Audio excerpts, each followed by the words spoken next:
as you can see, I have a little workbench set up in my control room.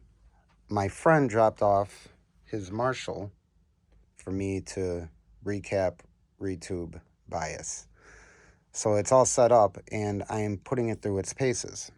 So this is an original vintage 1981 JMP, so it's got to be one of the last years. Also, what makes this amp special is it's a Canadian version, so it has extra fuses inside of it. It does not have the 16 ohm option. It's either 8 or 4 ohms. We are running it at 8 ohms right now. So what I did was I replaced all the capacitors, not all of them, but the main capacitors. These 3 big blue ones. These are F&T caps. And then 2 electrolyte capacitors under the hood. I also retubed it. These are brand new JJ Tesla EL34s. This is a 50 watt version of the head. And then I biased it. I also cleaned and serviced every jack and every pot with the good stuff, Detox It. So all these pots are not scratchy when you turn them. You could tell it's the Canadian version because it's got this square light here, and then it's got these toggle type switches instead of the old rocker switches that light up.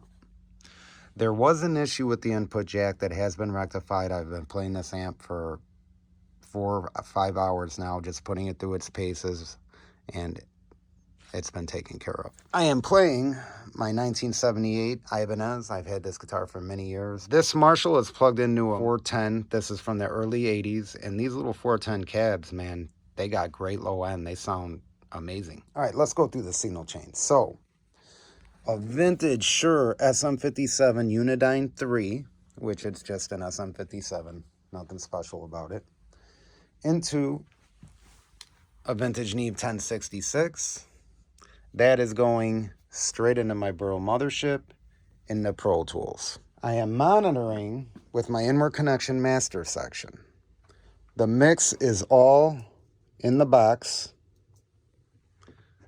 I'm not using any outboard gear besides on my master bus, and I'll show you how I'm doing that.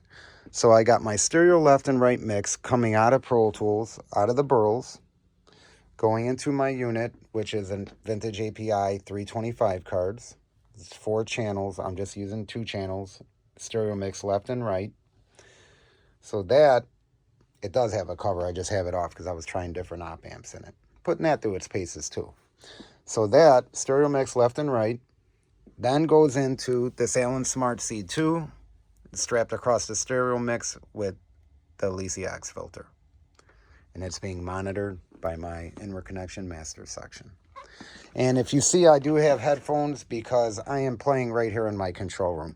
I'm not keeping, this is not a song that I'm writing. I'm just came up with a riff, putting it to a drum beat, so I could hear how the amp sounds and test out some gear. That's what I love to do.